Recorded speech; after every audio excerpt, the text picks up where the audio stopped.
ডিমের চপ এইবার বানায় দেখুন যে অক্কর পারফেক্ট হইব, একটা চপও ভাঙতো না। এই রমজানে ইফতারিতে আমার এই ডিমের চপের রেসিপিটা অবশ্যই ট্রাই করবেন।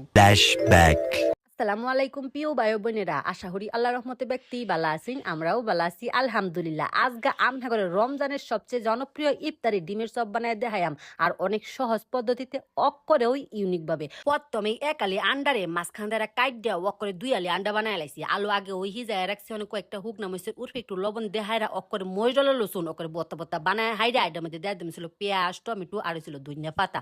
অক্করে একলগে মাহায়া হাইরা এটার মধ্যে ময় মশলাটি দেওয়া দেম, একটুখানি মরিচের ফাহি আর ছিল বাজার জিরার ফাহি বালা হইরা মাহায়া হাইরা। এটার মধ্যে একটু হৌরার তেল দেওয়া দেম। বাস দেখছি নি বালা, এটাও কিন্তু একটা রেসিপি হই অক্করে শেরন টেস হই লাগে।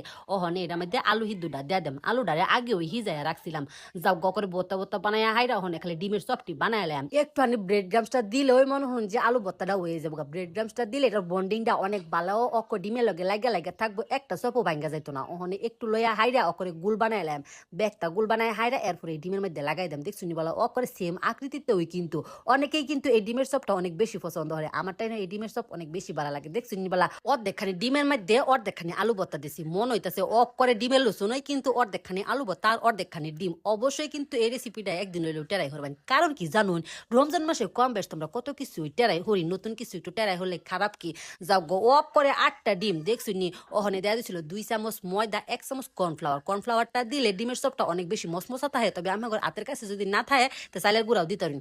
যাও গা একটুখানি লবণ মিশাইয়া হাইরা, একটুখানি পানিতে হাইরা ওকরে পাতলা পাতলা বানাইলাম। ওখানে খালি এটার মধ্যে ডিম সুবাইয়া হাইরা খালি পুডিংটা করে এলাম। একটুখানি পাতলা ওই রাখবেন। এই দেখছি নি একটা ডিম লইয়া হাইরা ওখানে ময়দার মধ্যে দিছিল গড়ানি, এরপরে ব্রেড গ্রামসের মধ্যে দিছি গড়ানি, আরেকবার দাম হয়েছিল ময়দার মধ্যে গুড়ানি, আরেকবার দাম হয়েছিল ব্রেড গ্রামসের মধ্যে গুড়ানি। বাস দেখবেন যে একটা ডিমের চপ ও ভাঙতো না, ব্যাগটা ডিমের চপ ওই ওকরে আস্তে আস্তে থাকবো, আর দেখতে মনে হইব করে আস্তা ডিম। আর এই রেসিপি ফলো করে যদি আমরা একবার ডিমের চপ বানাই, তা প্রতিদিন বানাইবার মন লইব। দেখছি নি বুঝতে একটা ডিমের লসুন হয়ে গেছে, অর্ধেকটা ডিমের ওকরে বুঝতে একটা ডিম বানাই লাইছি। ওখানে ময়দার মধ্যে কুডিং হরাম, এরপরে একই পদ্ধতিতে ব্রেড গ্রামসের মধ্যে দেম। ব্রেড গ্রামসটা দিলে ওকরে উর্ফে দা ক্রিস্পি ক্রিস্পি থাকে।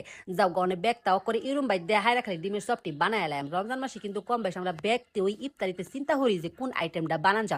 অবশ্যই আমার রেসিপি যারা যারা দেখবেন এই রেসিপিটা অবশ্যই টেরাই হইরা দেখুন যে অনেক সহজ একটা রেসিপি। যাও গাহনে ব্যাগটা চপ ওই অকরে মসমসা হইরা বাইর জ্বালাম। লড়ার মধ্যে একটুখানি তেল দেহাইরা তত ওইয়া আইলে ব্যাগটা ডিমের চপ ওই অকরে দেয়া দাম। মিডিয়াম আছে গড়ায় গড়ায় খালি বাইর জ্বালাম। হাই হিট দিলে কিন্তু উর্ফে দা আগে ওই হয়ে যাবো গা। যেহেতু ডিম আর আলু ভর্তা ও আর কিছু নাইগা, কিন্তু এটা ক্রিস্পি ওনে লাগে, কিন্তু মিডিয়াম আছে আস্তে আস্তে ওই বাজুন লাগবো। অনেক সময় দেখা যায় আমরা নয়া রাঁধুনিরা চিন্তা করি আজগা কি বানায়াম। এই অসাধারণ ডিমের চপটা অবশ্যই একদিন বানাই দেখুন যে 5 থেকে 6 মিনিট বাছি, এর সাথে বেশি সময় লাগছে না। ব্যাগটা আলুর চপ ওই অকরে পারফেক্ট বা ওই হইছে। আমি করে জাস্ট একটা বাইঙ্কা দেখাই, দেখছি বলা কত সুন্দর হইছে মাশাআল্লাহ। এই মাহে রমজানে আমার এই ডিমের চপটা অবশ্যই ট্রাই করে দেখুন যে। আল্লাহ হাফেজ।